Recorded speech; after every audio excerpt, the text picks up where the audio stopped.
Welcome back, everyone. Free to play gaming here again. In this episode, we're going to be talking about elemental dungeons. We're going to discuss team builds for all 6 of the elemental dungeons. I want to pack as much useful information to help you guys out in the game as possible. Instead of just doing each dungeon individually, we're going to take a look at all of them and suggest some of the farmable monsters that are useful in those dungeons.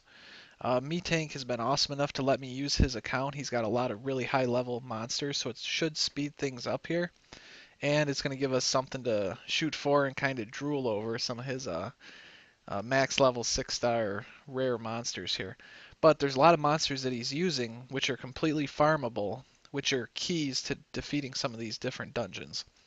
So the main purpose of this is mostly for new and mid-game players to be able to beat the B7 areas. So once you beat the B7, you're going to get 1 Mystic Scroll for each element, which is fantastic. So that's like 6 Mystic Scrolls right there. And also, if you can build a team that can reliably auto these B7 dungeons, farming high essences is going to be a breeze for you. I know that I used to farm B6 because I wasn't really strong enough to farm most of these in B7, in auto mode at least.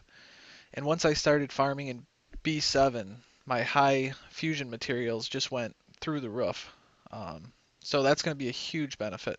So I highly recommend we're going to go over some of these monsters and see what we can start working on to improve our teams. Hopefully we're going to get through a lot of good information here, but it's a lot to cover, all 6 dungeons. So big thanks to Meatank again. Let's start it out right in order. Now these teams that we're going to be going over here, there's a lot of things that are going to help in these dungeons, but these are the team builds that Meatank has been using. So this will be more of an example than anything. So the only thing I don't like about showing you guys this is these are natural 5 stars and most people aren't going to be able to get these. But it's okay because we're going to go over some of the other monsters that are going to be very useful. So let's pick the team that he recommends. Let me find it here. Looking for the Acasis. Where are you, Acasis? There you are. And the Light Warbear. So right off the bat, a lot of people have this Acasis monster, the Wind Sylphid, because it was just a Hall of Heroes a couple weeks ago. So if you're watching this video in the future and you don't have the Acasis, hopefully you can get one. I've summoned a couple through Mystic Scrolls. It's a natural 4-star. Same with the Hua. This is probably the most popular and most powerful Fire Rock Sasha. And let's just take a quick look at why these monsters are recommended for the Magic Key before we try to auto this. So the Fire Rock Sasha, she's so unique because of her passive ability here. Decreases the enemy's attack bar by 25% and strikes again with a 20% chance. So that's really powerful. We're going to take a look at the runes that he's recommending for some of these monsters too, or runes that work well for these B7 auto dungeons. And we might fail on some of these auto dungeons, but I know that these teams can definitely defeat them if we didn't auto them. So we'll see what happens. Okay. So this makes it really powerful. She's also puts on continuous damage. So a lot of these monsters, a lot of these dungeon bosses have huge hit point pools. So continuous damage, applying that and just trying to stay alive and manage buffs is a great way to tackle some of these high level dungeons. I know he's done all B10 dungeons as well. So we're talking about B7, but these teams are going to help you get to B10 as well if you can incorporate these types of monsters. So you got continuous damage there, and then her normal attack decreases the attack speed, which is great as well. The less the monsters attack you, the better. So that's Hua, very good monster there. And also the Acasis, it's another natural 4-star. Not everybody's going to have one, but she's mostly used for support. Very powerful for many dungeons. Heck, I'm looking over at his team suggestions, and he's got her for every one of these dungeons that he's using. Now, he could substitute other monsters, and I'm sure he would be just fine. So don't feel like you need these specific monsters. These are just a few suggestions. In a case this is so powerful because of the shield she puts on all of your enemies or all your allies. Decreases the chance of being attacked with a critical critical for all allies. So also she's got an AoE attack which recovers the hit points of your allies by 10%, so that's always a benefit there. But your main healer here is going to be Amon for the magic keep. Now we're only going to talk about him once right now, but Amon is a super awesome character. You can farm him when the light dungeon is available. What makes him so powerful, if you have a 100% crit rate, this passive, so every time you attack with a critical hit, you're recovering your allies' hit points by 12% of the total hit points of the Amon. So he's one of the best healers in the entire game. Maybe the best. He just keeps your party alive by continuously, doing these attacks. Plus he's doing damage too. This attack scales off of your max hit points. So I did another video on how to properly rune this guy. There's a couple suggestions, but we're not going to totally go over that. But maybe we can, we'll go over some rune suggestions after we see what these monsters are capable of. So we'll see how long it takes to auto with this team here. And then we're going to go try to do the dark dungeon. So we can see some of the trash mobs going down pretty quickly here. The artificial intelligence isn't the smartest for these monsters, but basically what you're trying to build for a dungeon team is a self-reliant team who can withstand at least a couple hits. And then you got a couple support characters who are just making sure your hit points are always going to be at a reasonable level. You got, I kind of consider Hua a support character because she's doing the debuffs on the monsters, doing the continuous damage, possible stuns, and also, so we'll see how this goes, and also decreasing the boss's attack bar, which is very important. If you can keep decreasing the boss's attack bar, that's how they used to auto Giant's Keep. If you had two Huas and another character who wouldn't do critical hits, it's a little different now that they changed the Giant's Keep, but the two Huas would attack so fast and so regularly that they would make it so that the Giant would never even get a chance to attack. His attack bar would never fill up. So it used to be kind of a gimmicky team, but you can see this is no problem here. This is super, super simple. I think he could auto B10 with this team, with these two 5-star max level monsters. But these three, you might already have a couple of these 4 stars. You might have a Hua, you might have an Acasis in your inventory already. So they're very good for dungeons. I guess that's the main point of going over this Hall of Magic here. Okay, so let's take a look at the Dark team and see what we need to switch up. Do B7 here. Alright, so a pretty similar team, but what he recommends is a key monster, which we went over a little bit yesterday in the Twitch live stream, is the Water Garuda. And this is one monster that I'm going to be working on religiously until I get him up to 5-star max level and max skill. So let's take a quick look at him. He's so powerful because he's got the cleanse. So the Dark Dungeon is always putting on more continuous damage effects on your team members.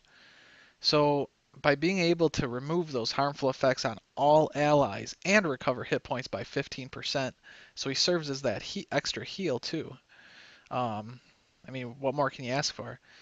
That's going to get you through both the Dark Dungeon, the Fire Dungeon. He can be useful in a lot of different dungeons. Also, this is a good skill for a support character. Fills up the allies' attack bar and strengthens their attack power for 1 turn. Now this is only single target attack, but still very powerful. So basically the same type of team, but this monster is a key. And there's other monsters like the Wind Ninetail Fox who can fill this role, and I'm sure there's other ones as well who can fill this role. But this is a natural 2-star, very farmable, and very suggested monster. So Konamiya. So we did a dark dungeon yesterday in the Twitch broadcast, so we're just kind of going to skip this. It's going to be very similar to what we just seen with the Keeper of Magic. I don't want to take up any more time than I need to from you guys. I want to give you the most tips, most bang for your buck here. Okay, so for the fire, yeah, what he's recommending, of course, because it's a very difficult monster, most people don't have it, but extremely strong against fire. Of course, the Water Dragon Knight. Um, what else does he got here? He even takes his Archangel off, and he goes with Arena. So this is a monster worth talking about too. This can be very powerful in dungeons, but the way that he has her ruined is with full resistance. And he says the full resistance arenas can solo a lot of content here. So very interesting. Maybe we'll just skip out of this and take a look at some runes here. Maybe that's going to help people a little bit more.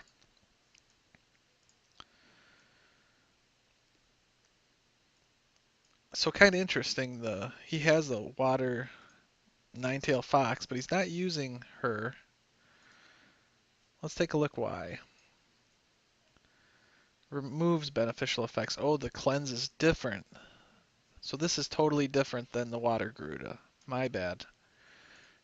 A very powerful um, attack here, AoE attack to remove the enemy's beneficial effects, but it doesn't remove your harmful effects.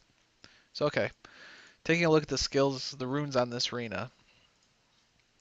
100% resistance, as you can see right here. And I think I'm going to work on this for my arena. I have a max level 5-star right now, and I have lots of Epicon Priests to feed to her. So I think I'm going to make her a 6-star and try to get 100% resistance here, because that's going to help me a lot. Hit point percent, of course, and a nice 6-star. Look at how much extra hit points this is giving. Another 6-star hit point percent. Wow. So let's see the, wow, look at the total hit points for this thing. But that's something to shoot for there. And there's resistance substats is how he's getting so much resistance on this arena, but still keeping his hit point pool high to get the extra benefits of the passive. So unless you have absolutely fantastic runes, you're not gonna be near this hit points, but you can still get the resistance. So he's got one set of resistance runes, endure runes, and then extra resistance on top of for substats for all these. So think about ruining your arenas this way. This can be very powerful. Let's take a look at that water Garuda, because I think that's one monster that a lot of people are going, I didn't know it was so useful. I know I was saying that. And these are only, the runes for this thing aren't even that good, but we used it yesterday to clear the dark dungeon B10, and it worked fantastic. So, swift, energy, hit point percent, hit point percent, hit point percent. You know, as a natural 2-star, it's hard to keep this character alive, but you want him to be fast, and you want to make sure he stays alive. He was taking more damage than any of the other monsters when we were trying to clear the dark B10 dungeon yesterday. So, swift energy, swift for speed, energy for some more hit points, and we should be able to build these monsters not too difficultly.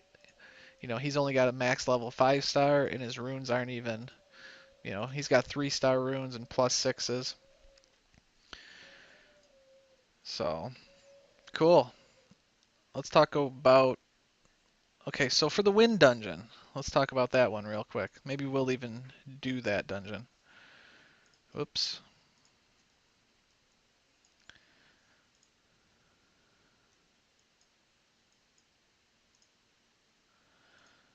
All right. So what's kind of recommended for this one is the trick with the wind dungeon is he's got his second tower has this heal, which heals his hit points completely full. It's got a long timer on it, but if you can't take down the hit points of the boss fast enough, he's just going to heal back up to full, then you're in big trouble. So what you need to do is you need to block that heal. So pretty much any team, you don't really have to worry as much about staying alive in the wind dungeon, but you need to make sure you do enough damage. So I can beat B7 with my team just because it hits hard enough to take him out before that tower actually does its heal. So B7's possible if you have some 6-star monsters that do a lot of attack. But to do B8, I had no clue how I was going to block that heal. So what's recommended for B8 that he recommends, which is a very easy monster for all of us to get, is another natural 2-star, the Fire Harpu. Let's take a look at the skills on the Fire Harpu here. Recovers the hit points of all allies by 20% and increases their attack power for 2 turns. Fantastic, that's a good skill. Throws a sharp feather to attack the enemy and prevent them from recovering their hit points for 2 turns. So there's a lot of different monsters that can prevent the enemy from recovering their hit points. But this is a natural 2-star. Everybody can get this. And it's also, its main use is going to be for these wind dungeons. So it's got this great skill for support, and it's also got the heal blocking ability. And it's a fire monster, which is naturally strong against wind monsters. So this is a natural choice for trying to defeat the wind dungeon here. So I think we could show that. Let's try to do. Let's take a look at the runes for the Colleen first. That's the Fire Harpu. Kind of all over the place here today, guys. Sorry, it's not turning out quite the way I wanted it to. All right. Swift focus. That makes sense. You definitely want her to be attacking as often as possible. And you don't need anything real fancy here. You got speed, hit points, accuracy. So this appears to be enough with +6 runes to, let's see what the speed is, to make it through, all the way to B10 if you have the other monsters to support her. So start working on one of these if you haven't already. It's pretty easy to get the max skills. I'm sure you've fed lots of Harpus to other monsters. So great, that's going to help a lot. And so the water dungeon, you need to kill like the water and the light dungeons, so that wraps up the wind dungeon, I'm going to say.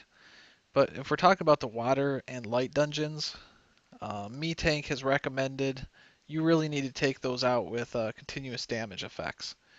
So if you were doing the water dungeon, the team would look similar. You'd have your 2 heavy-hitting monsters. He, of course, is always using a Casus as support.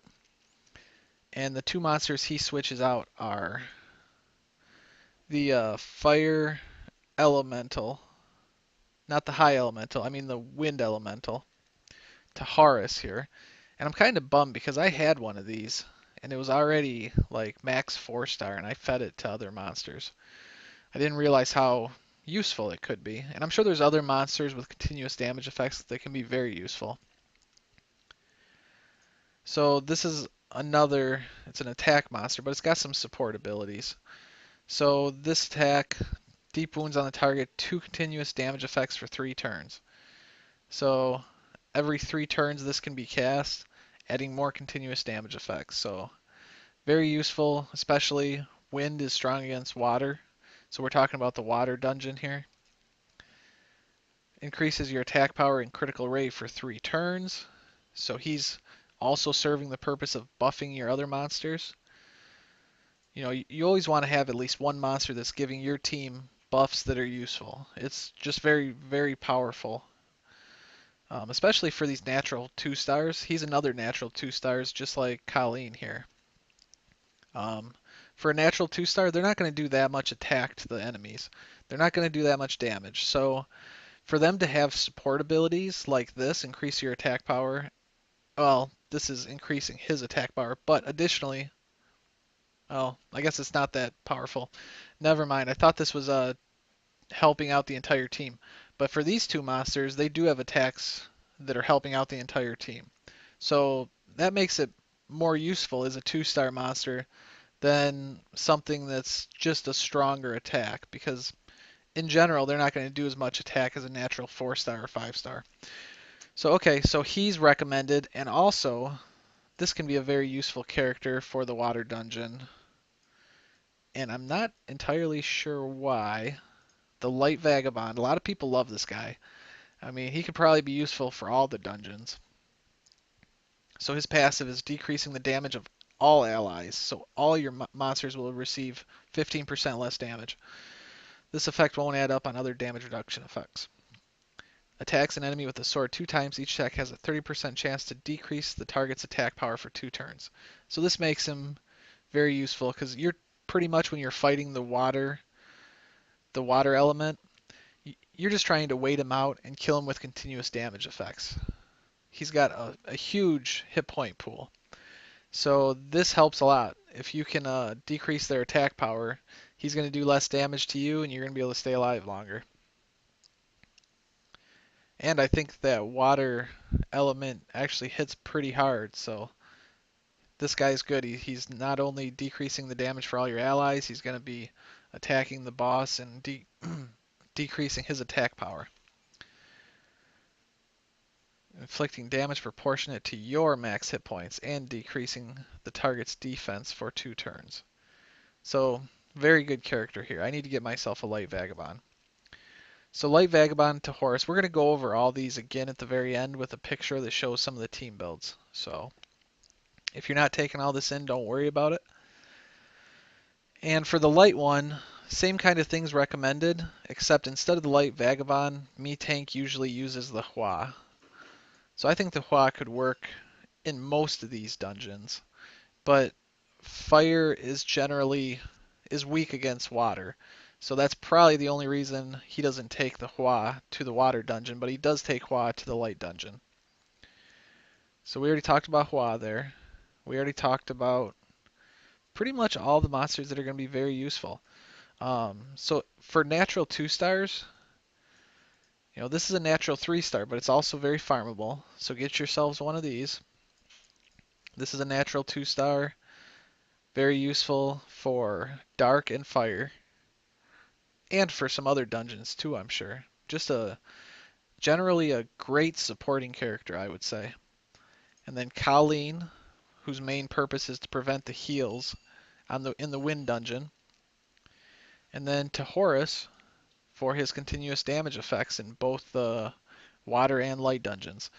So I think we went over things a little fast, and you probably didn't take everything, you didn't absorb all the information, and heck, I'm learning while we go here too. So I'm going to pull over a picture I made of all of his teams. And we can take a look at this as well. So these are the teams that he's running to do B10 dungeons and auto B7 dungeons. So hopefully this helps you guys. I know a lot of other Summoners War YouTubers out there have done videos on some of these elements, but just knowing some key monsters that you can farm that are going to really help you defeat those B7 dungeons in auto is really going to boost all our games. So I hope this helped you some. So we got Light Barrowman, we got Water Garuda, we got Wind Elemental to Horus, you got the Fire Harpu, Colleen, and you got the Light Vagabond. I don't remember his awakened name. But these monsters are all, farmable, and I think they're going to help you a lot. And for a lot of characters, they're going to have an Acasis, and just another great supporting monster that's going to keep your team alive. If you don't have an Acasis, you're going to have to think of another way to try to help keep your team alive with some hit point healing of all enemies. You could probably take the Light Bearman for all these dungeons because he's neither strong nor weak, except he would be weak against the Dark Dungeon, but I don't think that would be a big problem. You could probably just take your Light Bearman and put him in the spot for all the Acasis that you see here. For these monsters, you're just looking for heavy hitting. The Phoenix has some, heavy hitting and support monsters as well. So you might need, there's a lot of different team builds you could do. If you got yourself a Light Vagabond, you could probably substitute the Light Vagabond Bearman for just about all these dungeons just to help you make it through it. And you're going to need some heavy hitting monsters as well for some of these dungeons. Hua's going to be, Very, very useful for a lot of these things, but I'm sure there's substitutes you could do for her too.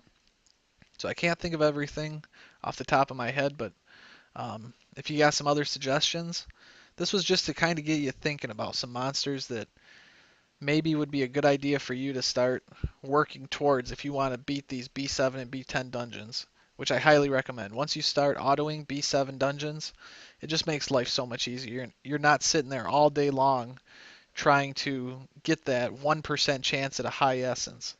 You get a lot more high essences in B7.